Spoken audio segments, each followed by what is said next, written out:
മഹാരാഷ്ട്ര തെരഞ്ഞെടുപ്പെല്ലാം കഴിഞ്ഞു. ഇനി മുഖ്യമന്ത്രി നിശ്ചയിച്ചാൽ മതി. അപ്പോൾ എല്ലാവരും വിചാരിച്ചത് ദേവേന്ദ്ര ഫഡ്നാവിസ് ആവുന്ന. ഇപ്പം ചെറിയ തർക്കങ്ങളൊക്കെ ഉണ്ടോ? ചെറിയ തർക്കമുണ്ട്. അപ്പം ഞാനിങ്ങനെ ആലോചിക്കുന്നത്, ഈ ഇടയ്ക്ക് ദേവേന്ദ്ര ഫഡ്നാവിസ് ഒന്ന് പുറകോട്ട് പോയല്ലോ. അതായത് ഉദ്ധവ് താക്കറെ ചതിച്ചപ്പോൾ അദ്ദേഹം പറഞ്ഞൊരു അത് വലിയൊരു കോട്ടട്ട്, വേലിയേറ്റം കുറഞ്ഞെന്ന് കരുതി എൻ്റെ തീരത്ത് വീട് വയ്ക്കാൻ വരരുത്, ഞാൻ കടലാണ്, തിരിച്ചു വരും. അല്ലേ? അതെ, കടലല്ല, സുനാമിയായിട്ട് തിരിച്ചു വന്നു മഹായുതി. BJPക്ക് ഒറ്റയ്ക്ക് ഭൂരിപക്ഷത്തിനടുത്തെത്തി. അപ്പോൾ സ്വാഭാവികമായ ഒരു ചോദ്യം, ആര് മുഖ്യമന്ത്രി എന്നുള്ളത്. അപ്പോൾ നോക്കുമ്പോൾ ഷിൻഡെ മുഖ്യമന്ത്രിയായിട്ടിരിക്കുകയാണ്. ശിവസേന എന്ന് പറഞ്ഞ പാർട്ടിയെ, BJPയെ ചതിച്ച ശിവസേന ഉദ്ധവ് വിഭാഗത്തിനെ പിളർത്തി അദ്ദേഹം കൂടെ കൊണ്ടുവന്ന് ഇപ്പോൾ യഥാർത്ഥ ശിവസൈനികർ ഷിൻഡെ വിഭാഗം എന്നല്ല, ഷിൻഡെ വിഭാഗം ശിവസേന ഏതാണ്, മറ്റേതാണ് വിഭാഗം. ഉദ്ധവ് താക്കറെ വിഭാഗവും ഒറിജിനൽ ശിവസേനയും അങ്ങനെ തെളിയിച്ചു.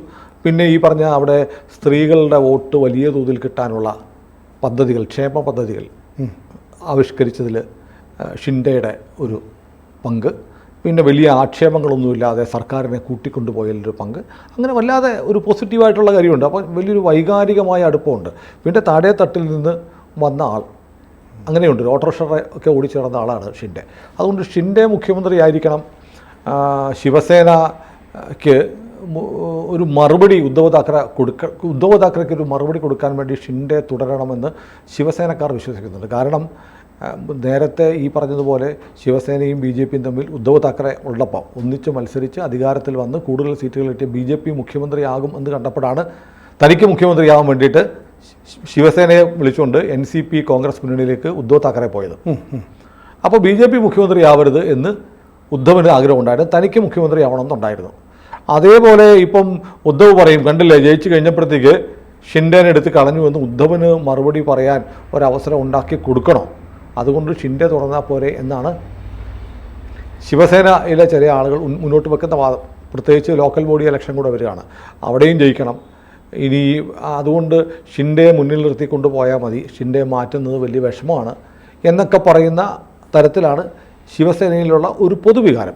പക്ഷേ ഷിൻഡെ ഇന്നലെ വലിയ കാര്യമായിട്ട് പറഞ്ഞു, നമ്മൾ ഒരുമിച്ച് നിന്ന് ജയിച്ചു, ഒരുമിച്ച് ഭരിക്കും, അതിൻ്റെ പേരിൽ വൈകാരികമായിട്ട് നിങ്ങൾ പെരുമാറരുത്.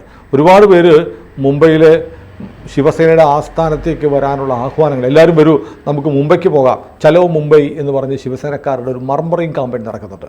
ഒരു കഥോട് നമുക്ക് മുംബൈക്ക് പോകാം, ഷിൻഡേജിക്ക് പിന്തുണ പ്രഖ്യാപിക്കാം, ഷിൻഡേജി മുഖ്യമന്ത്രി ആവണമെന്ന് ആവശ്യപ്പെടാം എന്നൊക്കെ പറഞ്ഞൊരു ക്യാമ്പയിൻ ആരംഭിച്ചിട്ടുണ്ട്. അപ്പോൾ ഷിൻഡെ പറഞ്ഞു, ആരും വരണ്ട മുംബൈക്ക്, കാര്യങ്ങൾ ഇവിടെ തീരുമാനിച്ചോളാം, നമ്മളെല്ലാം സ്മൂത്തായിട്ടിരിക്കും, എനിക്ക് നിങ്ങൾ എന്നോട് കാണിക്കുന്ന സ്നേഹത്തിന് വലിയ നന്ദി, നിങ്ങൾ മുംബൈക്ക് വരണ്ട എന്ന് പറഞ്ഞു. അതൊരു വലിയ ലീഡറിൻ്റെ ക്വാളിറ്റിയാണ്. തനിക്ക് മസിൽ പവർ കാണിച്ചിട്ട് എനിക്ക് ഇത്രയുണ്ട്, അങ്ങനെ അതിൻ്റെ ആവശ്യമില്ല എന്ന് പറഞ്ഞു. പിന്നെ വേറെ കാര്യമുണ്ട്, അജിത് പവാർ കാണിച്ച ഒരു നെറുകേടിനെ കുറിച്ച് ശിവസേനക്കാർ ഒറ്റയ്ക്കും തെറ്റയ്ക്കും പറയുന്നു. കാരണം അജിത് പവാർ നേരെ വന്നിട്ട് BJPയുടെ കൂടെ ചേർന്ന് BJPയുടെ മുഖ്യമന്ത്രി മതി, ഫഡ്നാവിസ് മതി എന്ന് പറഞ്ഞു കഴിഞ്ഞു. അതോടുകൂടി ശിവസേനയുടെ ഒരു ബാർഗെയിനിങ് പവർ കുറഞ്ഞു. ഇവർ രണ്ടുപേരുടെ ഒന്നിച്ച് നിന്നിട്ട് ഷിൻഡെ മുഖ്യമന്ത്രി ആവണമെന്ന് പറഞ്ഞാൽ പവർ ആവുമായിരുന്നു, അതുണ്ടായില്ല. അതിലെ ഒരു ചെറിയ നീരസം ശിവസേനക്കാർക്കുണ്ട്. അല്ലെങ്കിൽ തന്നെയും ശിവസേനയും അജിത് പവാറിൻ്റെ NCPയും തമ്മിലൊരു ചെറിയ അഭിപ്രായ വ്യത്യാസങ്ങൾ പലയിടത്തും ഉണ്ട്. ഏതായാലും അതങ്ങനെ പോയി. ഇപ്പോൾ കേൾക്കുന്നൊരു പ്രപ്പോസൽ BJP മുന്നോട്ട് വെച്ചിരിക്കുന്നത്, തങ്ങളുടെ ഉപമുഖ്യമന്ത്രി സ്ഥാനത്തേക്ക് ഷിൻഡെ വരണം, ഫഡ്നാവിസ് മുഖ്യമന്ത്രി, ഉപമുഖ്യമന്ത്രിയായിട്ട് ഷിൻഡെ എന്നൊരു പ്രപ്പോസൽ വെച്ചു. അത് ഷിൻഡെ നിരസിച്ചു എന്നാണ് കേൾക്കുന്നത്. ഷിൻഡെ പറയുന്നു, അങ്ങനെ എനിക്ക് മുഖ്യമന്ത്രിയായിട്ടോ അല്ലെങ്കിൽ കേന്ദ്രത്തിലൊരു പ്രധാനപ്പെട്ട വകുപ്പ്, കേന്ദ്രമന്ത്രി സ്ഥാനം പറഞ്ഞു, അതും വേണ്ട എന്ന് ഷിൻഡെ പറഞ്ഞു. അദ്ദേഹം പറഞ്ഞു, മുഖ്യമന്ത്രി അല്ലെങ്കിൽ ഞാൻ ഉപമുഖ്യമന്ത്രിയാകാനില്ല എന്ന് പറയുകയും പകരം തൻ്റെ മകൻ ശ്രീകാന്ത് ഷിൻഡെയെ ഉപമുഖ്യമന്ത്രിയാക്കണം എന്ന് പറഞ്ഞു എന്നുള്ള ഒരു കഥ ഇപ്പോൾ പ്രചരിപ്പിക്കുന്നുണ്ട്. കാരണം തനിക്ക് മുഖ്യമന്ത്രി സ്ഥാനമില്ലെങ്കിൽ മഹായുതിയുടെ കൺവീനർ സ്ഥാനം ശിവസേനയ്ക്ക് വേണമെന്ന് ഷിൻഡെ ആവശ്യപ്പെട്ടു എന്നാണ് ഇപ്പോൾ കേൾക്കുന്നത്. ഇതൊക്കെ കഥകളാണ്, രാഷ്ട്രീയത്തിൽ എന്തും സംഭവിക്കാം. അപ്പോൾ മഹായുതിയുടെ കൺവീനർ എന്ന് പറഞ്ഞ വളരെ പ്രധാനപ്പെട്ട കാര്യം ഓർക്കുന്നില്ലേ, ഇന്ത്യ മുന്നണി ഉണ്ടായപ്പോൾ ഇന്ത്യ മുന്നണിയുടെ കൺവീനർ സ്ഥാനം വേണമെന്നാണ് നിതീഷ് കുമാർ ആവശ്യപ്പെട്ടത്. അതെ, അതൊരു വലിയ ഡിമാൻഡ്, അതൊരു പ്രശ്നമായിരുന്നു, അത് കൊടുക്കാൻ തയ്യാറായില്ല. അപ്പോൾ അതുപോലെ മഹായുതിയുടെ കൺവീനർ എന്ന് പറയുന്നത് വലിയ മഹാരാഷ്ട്രയിൽ ഭരിക്കുന്ന കക്ഷിയുടെ കൺവീനർ എന്നുള്ള പോസ്റ്റ് വലിയ പോസ്റ്റാണ്, ഒരു കടിഞ്ഞാണാണ് അല്ലെ? കടിഞ്ഞാണാണ്. അപ്പോൾ അത് ആവശ്യപ്പെടുന്നു എന്നാണ് കേൾക്കുന്നത്.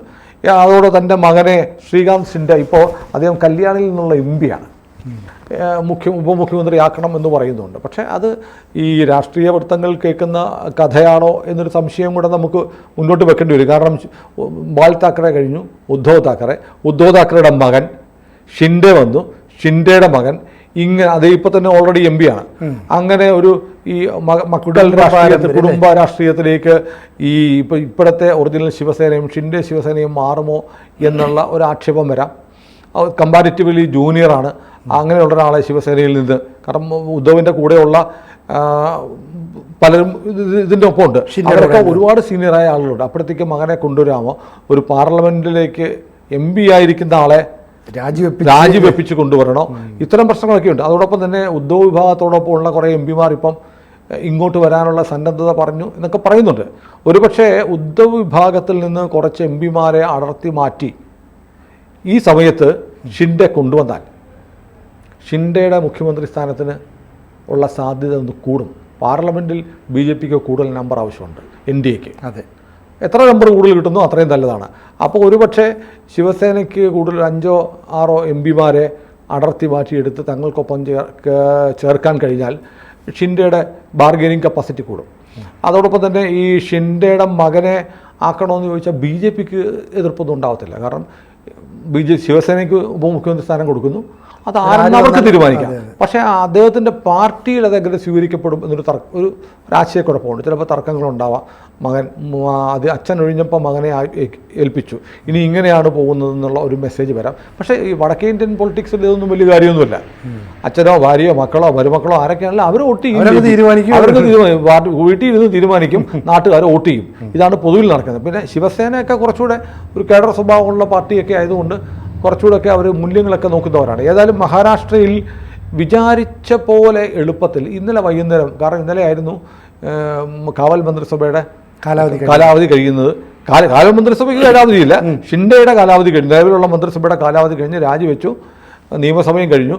പുതിയ താൽക്കാലിക കെയർടേക്കർ മുഖ്യമന്ത്രിയായി ചുമതലയേറ്റതിന് ശേഷം ഇന്നലെ വൈകുന്നേരം തന്നെ ഉണ്ടാകുമെന്നാണ് പറഞ്ഞത്. അപ്പോൾ എന്തോ ചെറിയ ചില പ്രശ്നങ്ങൾ. പക്ഷെ ഞാൻ ചോദിക്കട്ടെ, ഈ ദേവേന്ദ്ര ഫഡ്നാവിസ് നല്ലൊരു ലീഡറല്ലേ? അദ്ദേഹം തന്നെ ഉപമുഖ്യമന്ത്രിയായിട്ടൊക്കെ നിൽക്കുകയും ചെയ്തു. മാത്രമല്ല ഇത്തവണത്തെ BJPയുടെ വിജയത്തിലൊക്കെ നിർണായക പങ്ക് വഹിച്ചു അദ്ദേഹം തന്നെയാണ്. അപ്പോൾ സ്വാഭാവികമായിട്ടും ഒരു പകുതി വർഷം വീതം നമുക്ക് ഭരിക്കാമെന്നൊരു ഫോർമുല ഒരുപക്ഷെ ഈ ശിവസേന മുന്നോട്ട് വെക്കാനുള്ള സാധ്യത നമുക്ക് തള്ളിക്കളയാം. അങ്ങനെ പറഞ്ഞു കേട്ടിരുന്നു. അതായത് ആദ്യത്തെ 2.5 വർഷം ഫഡ്നാവിസ്, അത് കഴിയുമ്പോൾ 2.5 അല്ലെങ്കിൽ 3 വർഷം, അത് കഴിയുമ്പോഴത്തേക്ക് BJPയുടെ അധ്യക്ഷനായിട്ട് ഫഡ്നാവിസ് മാറും, ദേശീയ അധ്യക്ഷനായിട്ട്. അങ്ങനെ ഒരു ഫോർമുല പറഞ്ഞു കേട്ടിരുന്നു.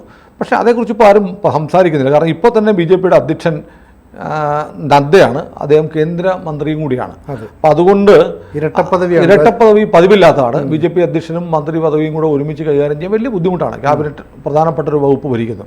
അതുകൊണ്ട് നദ്ദ ഇപ്പോൾ തന്നെ ഏറ്റവും അടുത്ത സമയത്ത് സ്ഥാനം ഒഴിഞ്ഞു കഴിഞ്ഞാൽ അടുത്ത പ്രസിഡന്റ് ആരാണെന്നുള്ള ഒരു സംശയം കൂടിയുണ്ട്. ഒരു പക്ഷേ എനിക്ക് തോന്നുന്നത് അടുത്ത പ്രസിഡന്റായിട്ട് ഫഡ്നാവിസിൻ്റെ പേരും പലപ്പോഴും പറഞ്ഞു കേട്ടിരുന്നു.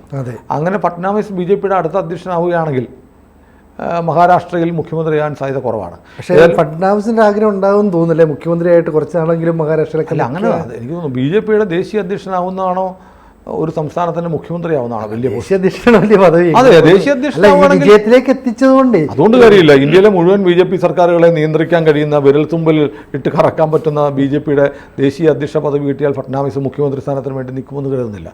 അപ്പോൾ ഏതായാലും ഒരു കൺഫ്യൂഷൻ ഉണ്ട്.